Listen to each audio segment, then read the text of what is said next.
Mes amis, mes chers compatriotes, quel plaisir d'être avec vous à Nantes au milieu de ceux qui me connaissent depuis longtemps.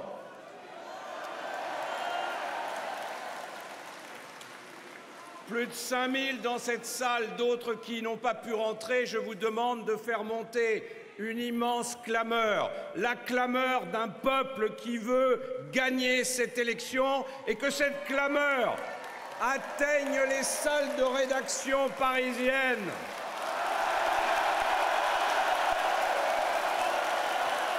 Ceux qui écrivent chaque jour que cette campagne serait sans issue, alors que cette campagne, elle se traduit chaque jour, chaque soir, par une mobilisation de plus en plus forte, par des Français, oui, par des Français qui sont en colère contre ceux qui veulent leur voler cette élection. Merci à tous les élus qui sont ici.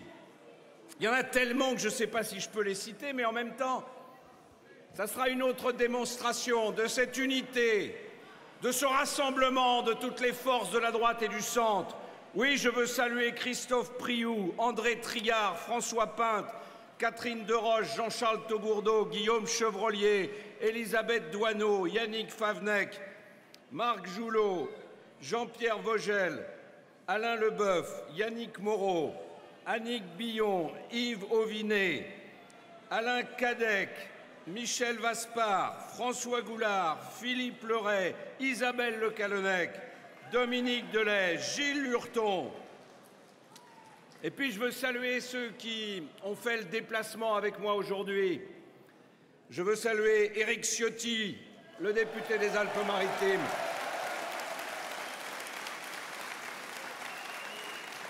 Je veux saluer Jean-François Rapin, le sénateur du Pas-de-Calais. Philippe Maillet, Gilbert Favreau. J'en ai oublié un. Je veux saluer Bruno Retailleau.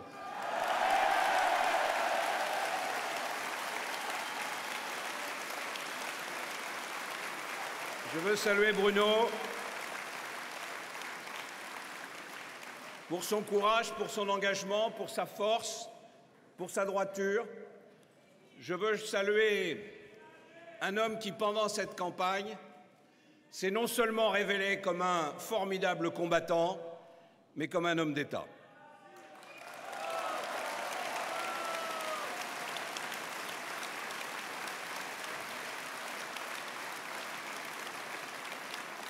Alors oui, ça me fait chaud au cœur de vous sentir à mes côtés, alors que nos adversaires redoublent d'efforts pour multiplier jusqu'à la caricature les manœuvres, les intox, les bassesses et les coups bas. Sans doute espèrent-ils ainsi nous faire taire. Allez-vous les laisser faire? Allez-vous les laisser vous voler cette élection? Certainement pas. Ils nous veulent à genoux.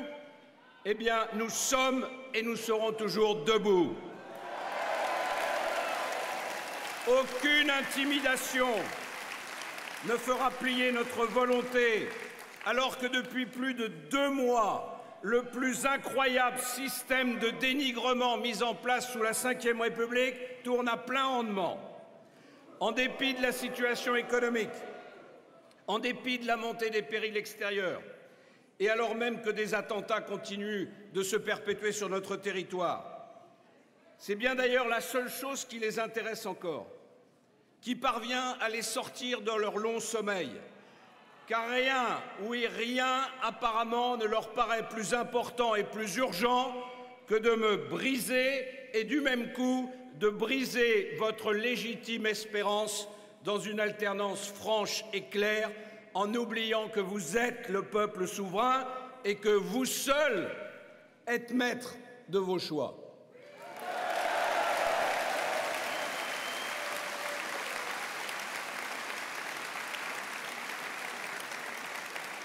Faut-il, au passage, que le système soit peu convaincu des performances de son champion, qui n'a pas terminé sa mue politique? Faut-il que ce dernier soit fragile en dépit du tapis rouge qui lui est quotidiennement déroulé, et avec quelle complaisance?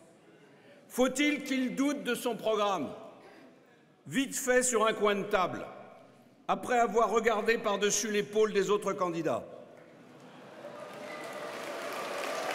Un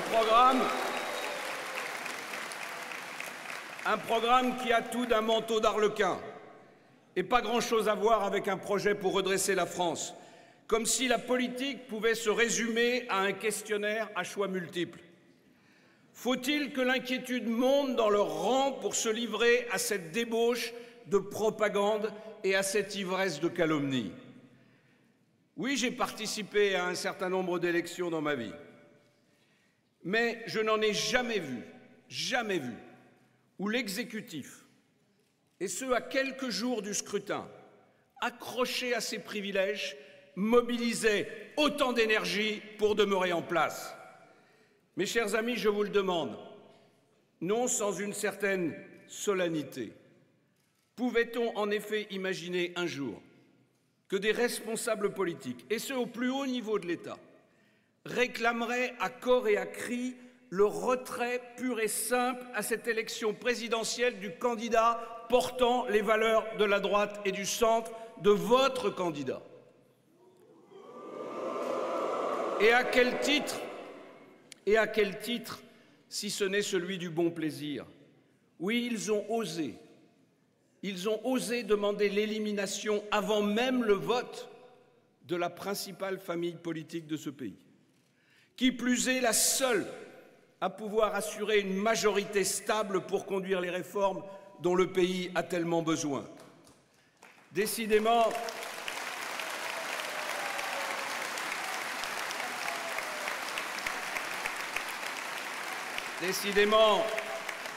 M. Hollande et son dauphin, M. Macron, ont une conception bien singulière de l'intérêt général.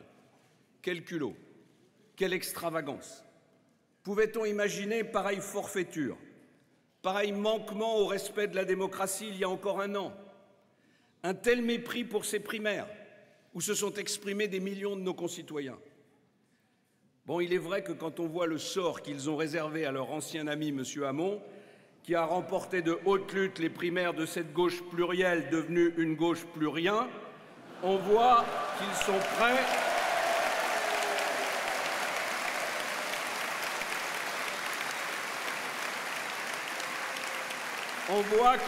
prêts à tout pour que d'une manière ou d'une autre, le fantôme de l'Élysée puisse jouer les prolongations. Ce n'est rien d'autre qui compte à leurs yeux. Tout gêneur doit être écarté, comme tant d'autres, comme le PS lui-même, qui a servi de marchepied au chef de l'État avant d'être repoussé d'un coup de talon. Faut-il qu'ils se croient tout-puissants, ces importants impotents, qui n'ont même pas eu le courage de se présenter directement à cette élection, qui n'ont même pas eu le courage de laisser les Françaises et les Français juger un quinquennat qui a abaissé la France et appauvri nos concitoyens.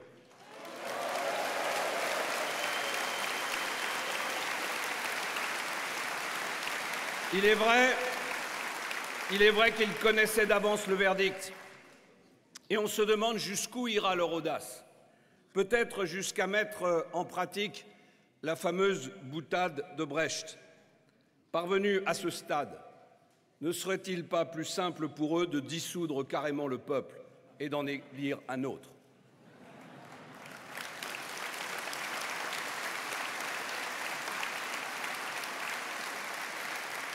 Voilà qui aiderait peut-être leur candidat. Mais ce serait une illusion de plus, car ce soir, quand j'entends et quand je vois votre force, votre détermination, je suis plus que jamais persuadé de la victoire que nous allons remporter ensemble.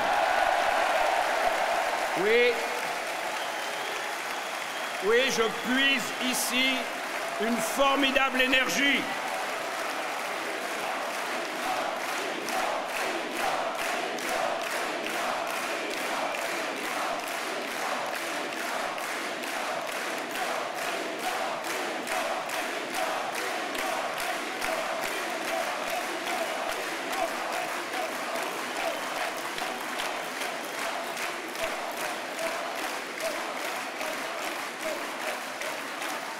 Oui, mes chers amis, je puise ici une formidable énergie. Et je ne peux pas être à Nantes et oublier combien cette ville est liée pour toujours à une des plus belles pages de notre histoire, à une des plus belles pages de ce grand récit national qui existe bel et bien, n'en déplaise à ces détracteurs qui veulent déconstruire l'histoire pour mieux déconstruire la nation. Je veux parler de l'édit de Nantes, symbole de la tolérance, symbole de la paix entre catholiques et protestants, mais surtout symbole de la concorde entre tous les Français. Plusieurs enseignements sont à tirer de cet événement qui a marqué notre conscience collective. Le premier enseignement, c'est qu'il ne faut jamais laisser revenir le spectre des guerres de religion dans notre pays. Jamais.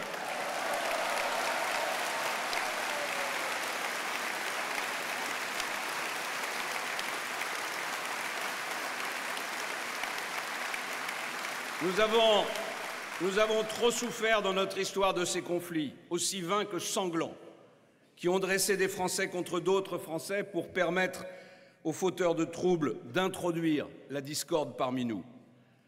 Alors oui, j'adresse un avertissement à tous ceux qui, pour des enjeux politiques dérisoires, veulent laisser sciemment s'installer ici une atmosphère de guerre civile, tout en niant attiser les braises de la dissension. Je leur dis, ils me trouveront sur leur chemin.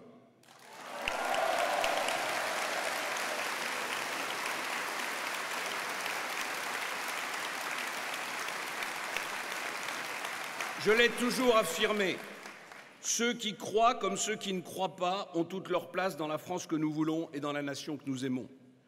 Dans la France que nous voulons, il ne peut pas y avoir de citoyens de seconde zone. Mais dans la France que nous chérissons, il ne peut pas y avoir non plus de droits autres que ceux issus des lois de la République.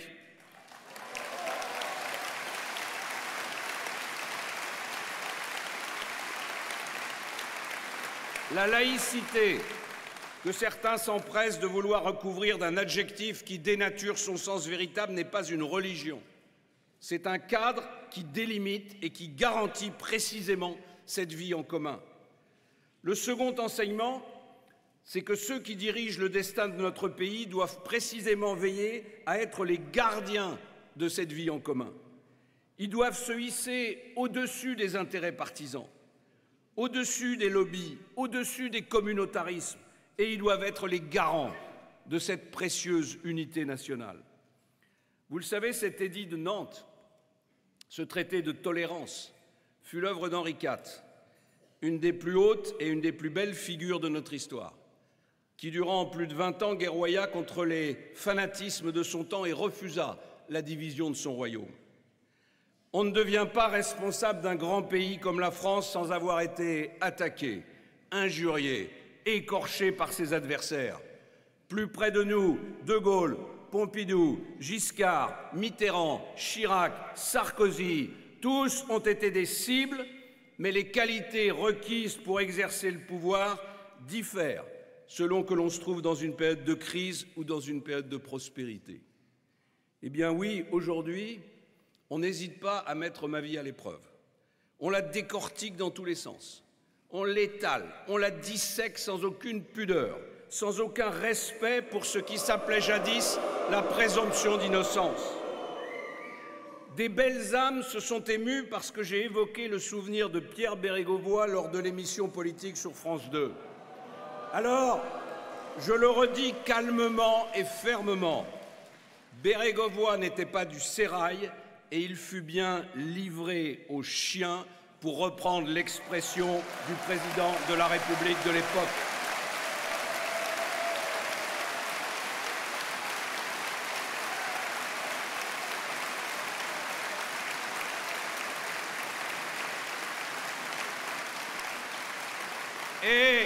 Et parmi ceux qui s'émeuvent de cette référence, combien ont participé à l'époque à cette curée politique et médiatique?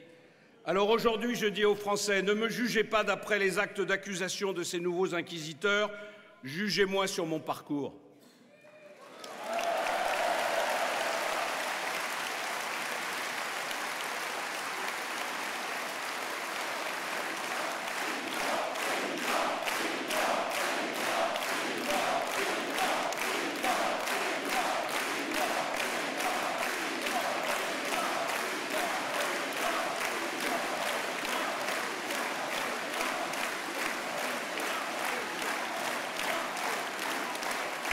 Je n'ai pas fait les grandes écoles. Je n'ai pas été banquier. J'ai donné 36 ans de vie publique à ma ville, à mon département, à ma région, à cette belle région des Pays de la Loire. 36 ans à parcourir nos villages et nos villes. 36 ans de rencontres avec les Français face à leurs espoirs et à leur colère. 36 ans de projets, d'idées, d'affrontements intellectuels. 36 ans de combats, avec des victoires, avec des défaites. J'ai connu les salles pleines comme ce soir et la solitude des préaux d'école en compagnie d'une poignée de militants. J'ai assumé les plus hautes fonctions. J'ai croisé les grands de ce monde. Mais je sais aussi, plus que d'autres, de tous ces autres qui trouvent dépassée la fonction de député et le suffrage universel, je sais la détresse de mes compatriotes qui me sollicitaient et que j'ai toujours essayé d'aider du mieux que je pouvais.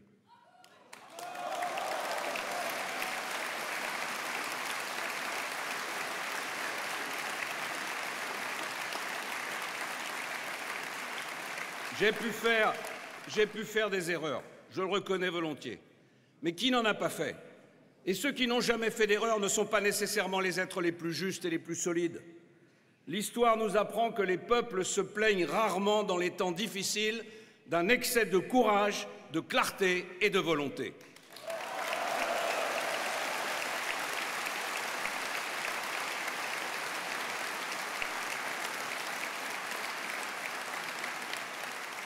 Dans les périodes de paix et de prospérité, un homme comme Churchill était au mieux oublié, au pire déconsidéré.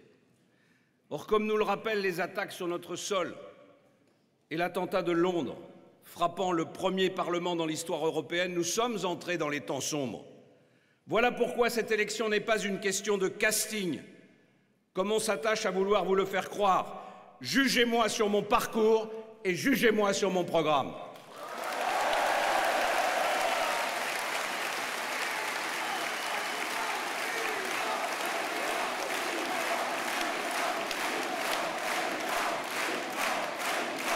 Ce programme,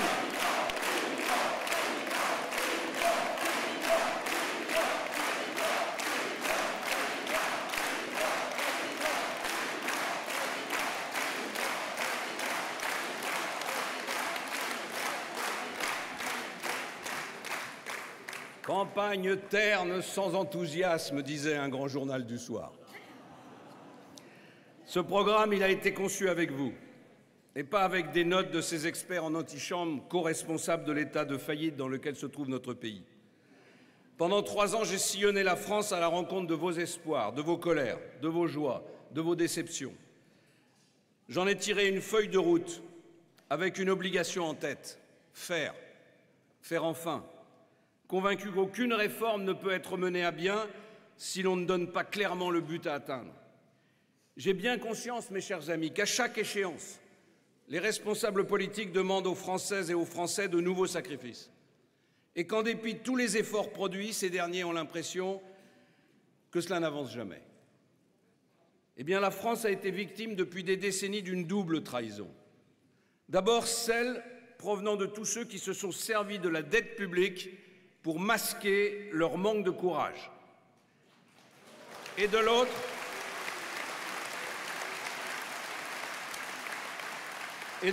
celle des élites financières qui ont refusé de réguler les crédits privés parce qu'ils étaient préoccupés de leur seul profit. Oui, je suis le seul candidat à m'engager sur un double objectif. Retrouver le chemin du plein emploi et faire de la France d'ici 10 ans la première puissance en Europe.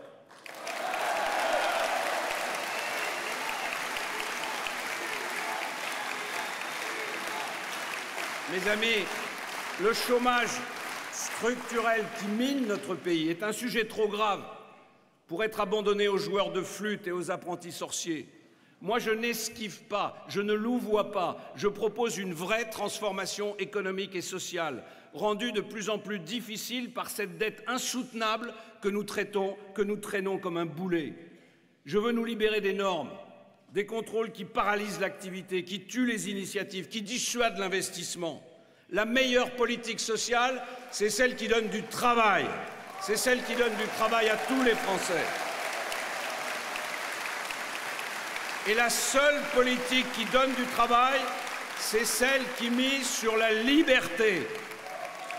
Parce que la liberté n'est pas seulement moralement juste, elle est aussi économiquement efficace. C'est en libérant tout le potentiel de la créativité humaine que nous parviendrons à inventer, à innover, à nous dépasser. Nous n'avons aucune leçon à recevoir de nos amis américains. Et je veux rappeler sur ce point que le mot « entrepreneur » est un mot d'origine française. C'est cette liberté qui va vous permettre de profiter de la révolution numérique. Une révolution qu'il ne faudra pas subir, comme le propose M. Macron, mais maîtriser pour qu'elle œuvre au profit de tous et non pas d'un petit monde de privilégiés parisiens. C'est cette liberté qui va déverrouiller le marché de l'emploi. C'est cette liberté qui va donner aux entrepreneurs, aux agriculteurs, aux artisans, aux jeunes, le goût de se battre pour réussir leur vie. C'est cela que nous devons restaurer dans notre pays.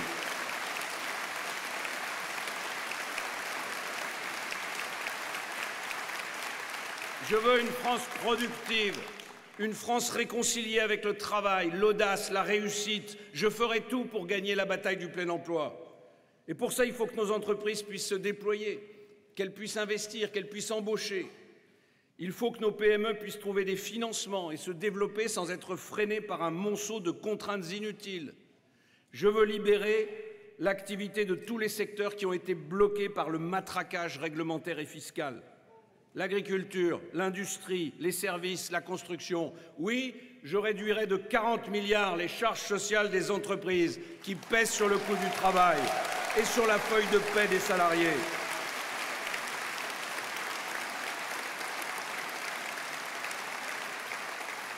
Je supprimerai définitivement les 35 heures avant d'éviter que s'installe un peu partout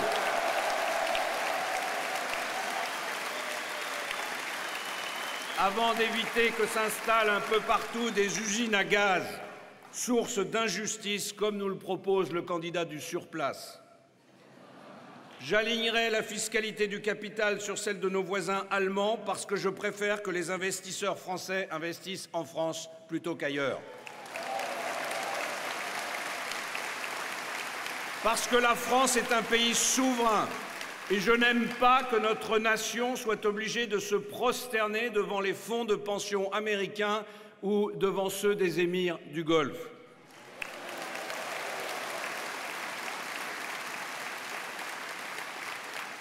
Je veux réformer le RSI, non pas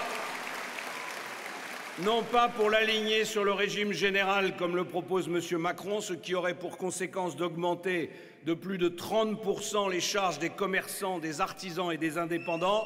Non, je veux constituer une véritable caisse de protection des indépendants.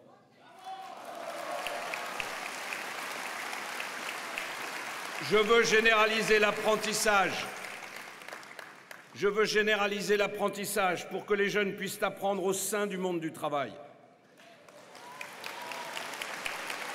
De même, je veux créer le statut de travailleur indépendant et refonder la formation professionnelle.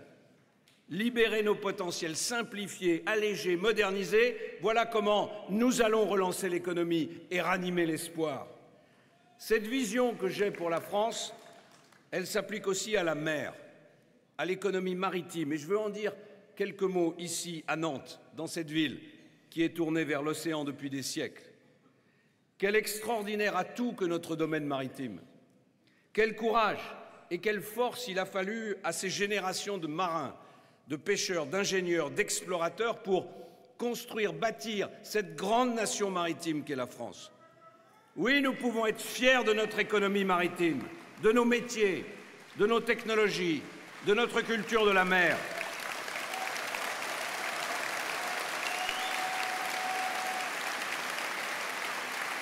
Cet héritage n'est pas un vestige du passé, c'est une réalité plus vivante que jamais. La France s'est aussi construite par la mer et son avenir passe aussi par la mer. L'économie de l'océan est en pleine croissance. Elle crée des emplois avec des activités dynamiques comme l'aquaculture marine, la transformation du poisson, la construction et la réparation navale. Elle connaît des mutations technologiques qui font émerger de nouvelles filières industrielles, des filières industrielles prometteuses en matière de ressources minérales marines, d'algoculture, de biotechnologie marine, d'éoliennes offshore. Eh bien, je veux faire de la France un leader de l'exploitation des ressources marines biologiques.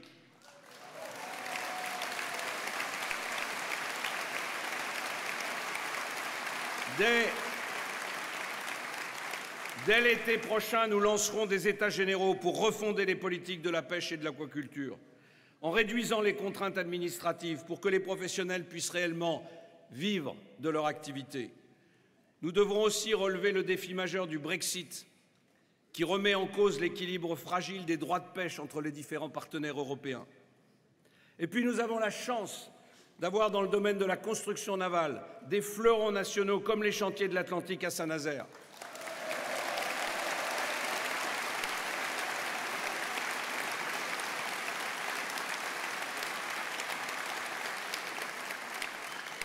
Je demande au gouvernement de trouver rapidement un accord qui permette de pérenniser les chantiers de l'Atlantique et qui permette de veiller à la localisation de l'activité ici, en France, à Saint-Nazaire, sur le territoire national.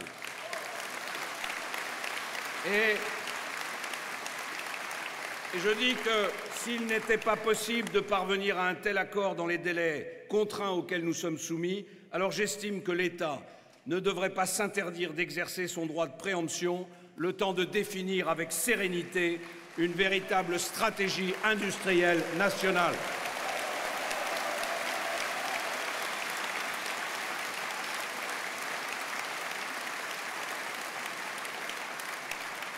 Ce gouvernement a aussi laissé s'accumuler un retard inacceptable en matière d'infrastructures portuaires.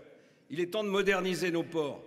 Je veux leur donner une dimension plus commerciale, diversifier les trafics, mettre en place un véritable guichet unique portuaire, généraliser l'autoliquidation de la TVA, dématérialiser les procédures douanières, bref, tout le contraire de l'immobilisme des années Hollande.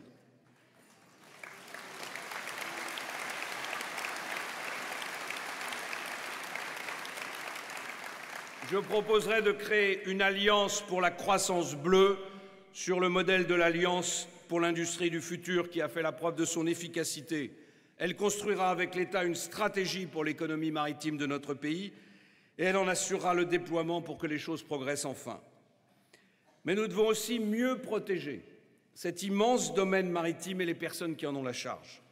Je souhaite développer la recherche scientifique pour améliorer notre connaissance des milieux marins et leur infinie fragilité. Nous devons lutter de manière déterminée contre toutes les pollutions et mieux concilier l'économie maritime et l'environnement marin. Rappelons-nous toujours que nous dépendons de la santé des mers et de la santé des océans.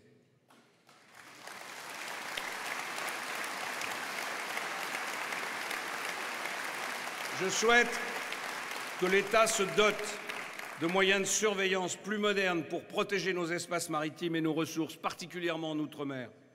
Et je veux assurer un financement pérenne de la Société nationale de sauvetage en mer, dont l'engagement sans faille des 7000 bénévoles sauve chaque année des milliers de personnes. Je souhaite enfin que nous soyons davantage à la hauteur du rôle mondial que nous confère notre exceptionnel domaine maritime. Pourquoi la Chine, la Russie, le Canada, la Norvège, l'Inde ou les États-Unis ont-ils une véritable stratégie de diplomatie maritime et pas nous? Je renforcerai notre capacité d'influence dans les organisations internationales au service de nos intérêts maritimes.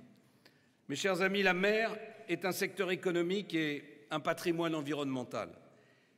Mais la mer, c'est aussi une magnifique culture, un ensemble de traditions et de valeurs. La mer, c'est un héritage symbolique et donc c'est le socle d'une communauté humaine.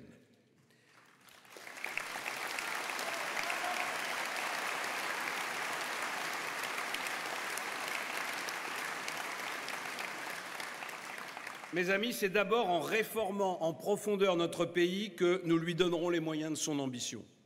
Et j'affirme que cette ambition est grande.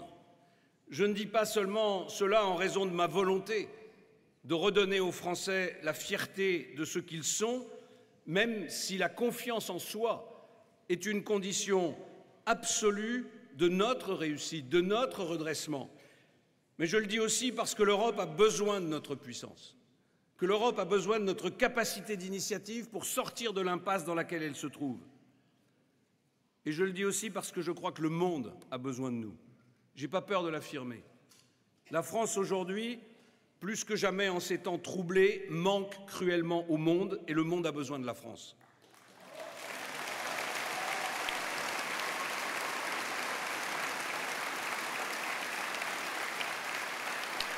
Oui, le monde a besoin de notre capacité à brandir au plus haut le flambeau de la liberté et à dissiper les ténèbres du fanatisme et de la barbarie. Le monde a besoin que nous soyons capables de montrer qu'il existe une autre voie possible qui nous permette d'échapper à cette forme de malédiction, à cet affrontement binaire entre le populisme démocratique des uns et le repli identitaire des autres. Ces derniers temps, il a été beaucoup question dans notre pays de l'identité. Je le comprends. Je ne sais pas si notre identité est heureuse ou malheureuse. Ce que je sais, en revanche, c'est qu'elle est menacée.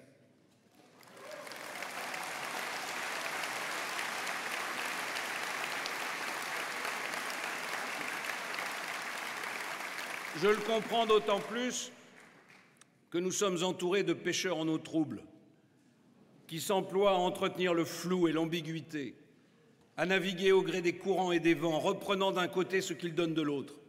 Et pendant ce temps, s'étend une insécurité pesant sur les personnes physiques ou découlant de la situation économique, mais aussi une véritable insécurité culturelle dans notre pays. Cette insécurité culturelle qui touche tous ceux, et ils sont de plus en plus nombreux, qui se sentent abandonnés, qui se sentent délaissés, mis sur le bas-côté par la route de la mondialisation, par l'Europe ou par le système. Parce qu'ils ont le sentiment légitime que ce système ne crée plus assez de richesses, plus assez d'emplois, mais que par contre il produit toujours plus de misère, toujours plus d'impôts, toujours plus de dettes et toujours plus de bureaucratie.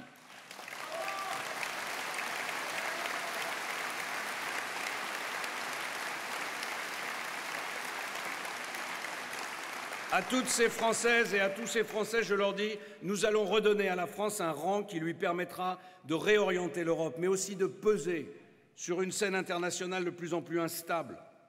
Mais pour que notre pays fasse à nouveau entendre sa voix, il faut qu'il retrouve sa puissance économique. C'est l'urgence absolue. Tout le reste, c'est du mensonge. Avez-vous remarqué combien, en dépit de sa présence de plus en plus grande sur les théâtres d'opérations militaires, notre pays est le parent pauvre des grandes conférences internationales, parfois invité en bout de table, le plus souvent oublié.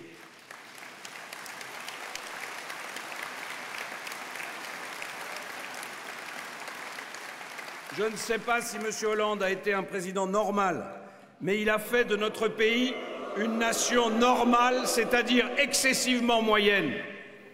Cette question essentielle du redressement économique, on la retrouve également dans la lutte que nous avons à mener contre le totalitarisme islamique, la plus grande menace à laquelle nous sommes confrontés depuis des décennies.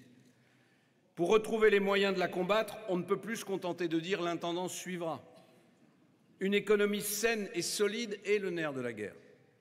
Qu'il s'agisse de redresser notre économie, de retrouver le plein emploi, de redonner aux Français des raisons d'être fiers de leur pays, de refonder l'Europe, de réguler la mondialisation ou d'éradiquer l'islamisme, tout se tient. C'est une vision globale que je défends devant vous à l'occasion de cette élection présidentielle.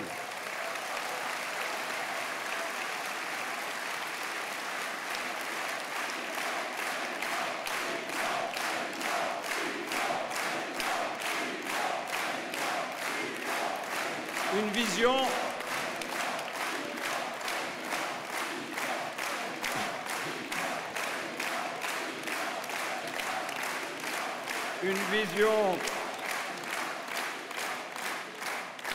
Une vision qui reprend au plus près la devise de la République. Liberté, égalité, fraternité. Cette devise, nous l'enrichissons de 3 valeurs: l'autorité, la transmission et la souveraineté. L'autorité, parce qu'elle naît naturellement de la rencontre de la volonté, du courage, de la clarté et de la cohérence de notre engagement.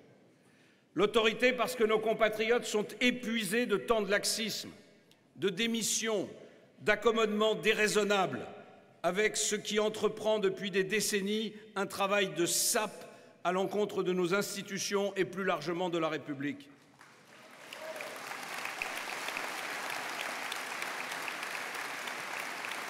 Au risque de paraître politiquement incorrect, j'affirme que lorsqu'un État exerce son autorité, il a toute légitimité pour le faire, puisqu'il intervient pour protéger ce qui constitue les fondements mêmes de notre société. Aussi, pour tous les citoyens, cet exercice devrait aller de soi. C'est une simple question de bon sens. Le contraire de l'autorité n'est pas le laxisme, c'est la violence qui s'oppose à la force publique.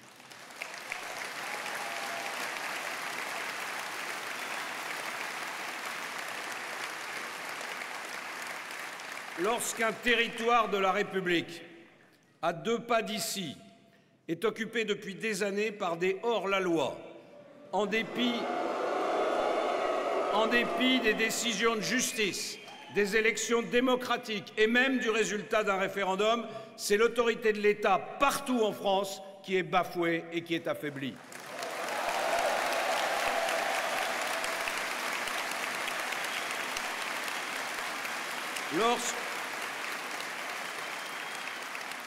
Lorsqu'en Guyane, des individus cagoulés prétendent suppléer à l'État défaillant pour assurer la sécurité des citoyens, c'est la République qui est mise en cause.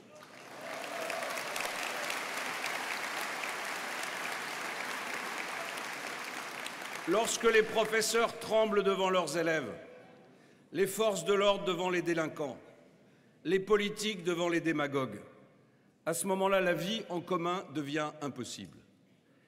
Il y a une phrase du grand poète Saint John Perse que j'aime beaucoup. La démocratie, plus qu'aucun autre régime, exige l'exercice de l'autorité.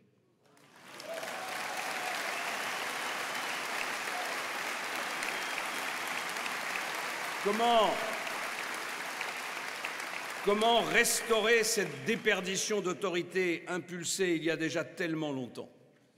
En refondant notre République à partir de l'école, de la famille et de tous ceux qui, plus largement, assurent la sécurité publique.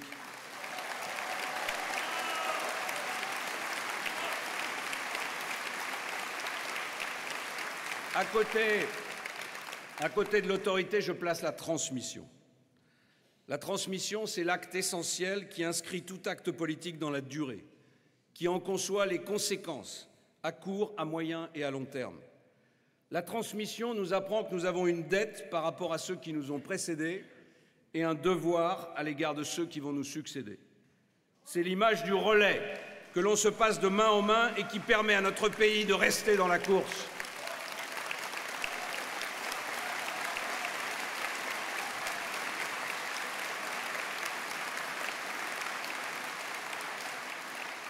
La transmission découle tout naturellement de l'autorité. Parce que pour la recevoir, il faut que les élèves, les enfants, les citoyens se mettent en situation de recueillir ce qui va leur être transmis. Mais encore faut-il qu'au début de la chaîne, on veuille transmettre un enseignement. Comment transmettre, par exemple, à l'école, quand on estime que l'élève peut seul juger du bien-fondé de ce qu'on va lui transmettre et qu'il faut s'adapter à la tyrannie de son intérêt? Comment transmettre quand l'émetteur lui-même estime que la connaissance des fondamentaux est facultative? Quand une société se dit « à quoi bon transmettre ?», c'est le signe qu'elle est menacée de déclin. C'est le signe qu'elle s'enferme dans l'égoïsme, que l'on peut par exemple relever en politique durant ces dernières décennies où l'on a gonflé la dette publique au risque de sacrifier l'avenir des générations futures. La transmission, c'est la négation de la phrase « après moi le déluge ». Nous avons des enfants, nous avons des héritiers. Faisons en sorte de ne pas dilapider l'héritage. Qu'est-ce qu'une nation, sinon, avant toute chose, cette ardente obligation de transmission? Enfin, si l'autorité fonde la vie en commun sans laquelle il n'y a pas de nation, et si la transmission inscrit la nation dans la durée, la souveraineté la protège face au péril. Nul n'a le droit de décréter que poser la question de la souveraineté de notre pays ferait le jeu du nationalisme pour la simple raison que tout patriote sincère se la pose. Certains m'ont fait parfois grief dans le passé de parler beaucoup d'économie. Mais comme je vous l'ai dit, sans une France économiquement redressée, on ne peut pas exercer une souveraineté. On ne peut pas combattre la nouvelle barbarie. Sinon par des discours creux, des incantations et au final par des replis et de lâches abandons. Défendre notre souveraineté, c'est défendre l'idée que l'indépendance du peuple français est aussi indispensable à nos concitoyens qu'elle l'est au monde. Parce qu'il existe un pacte plusieurs fois séculaire entre la France, qui s'est construite contre les empires, et la liberté des peuples. Loin de nous restreindre, loin de nous replier, la souveraineté nous enrichit, elle nous grandit, elle redonne à notre nation cette capacité d'initiative, d'abord en Europe, puis plus généralement au sein du monde libre. Alors mes amis, maintenant, c'est à vous de jouer. Si vous partagez cette espérance d'une France conquérante, d'une France que nous voulons hisser vers le meilleur d'elle-même, alors engagez-vous dans cette bataille, avec en tête l'esprit de conquête et au cœur l'espoir du renouveau. Dites-le.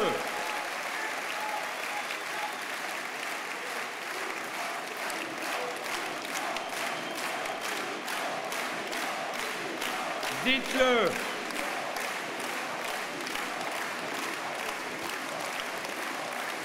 Dites-le, si vous voulez que les choses changent, que les choses bougent, faites-le savoir. Si vous voulez définitivement tourner la page du déclin français, si vous voulez ranger ce pouvoir et ces jeux de masques au rayon des accessoires historiques, criez-le. Personne n'est en mesure de vous faire taire. Nul n'est susceptible de vous impressionner.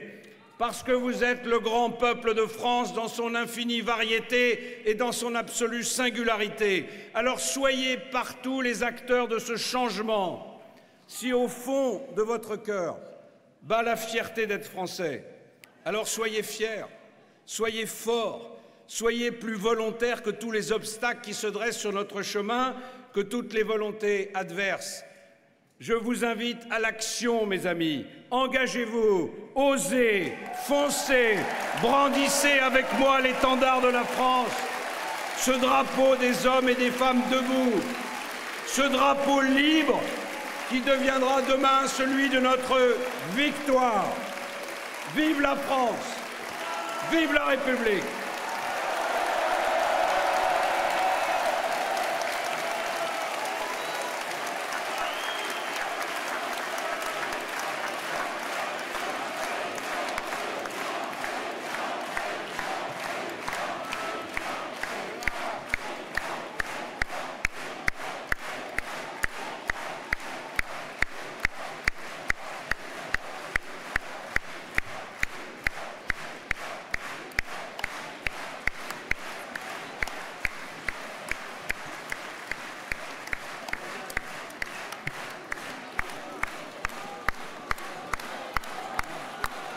Tu me snaps quand je te dis bonjour? Vous allez bien? Vous allez bien dans les yeux? Vous allez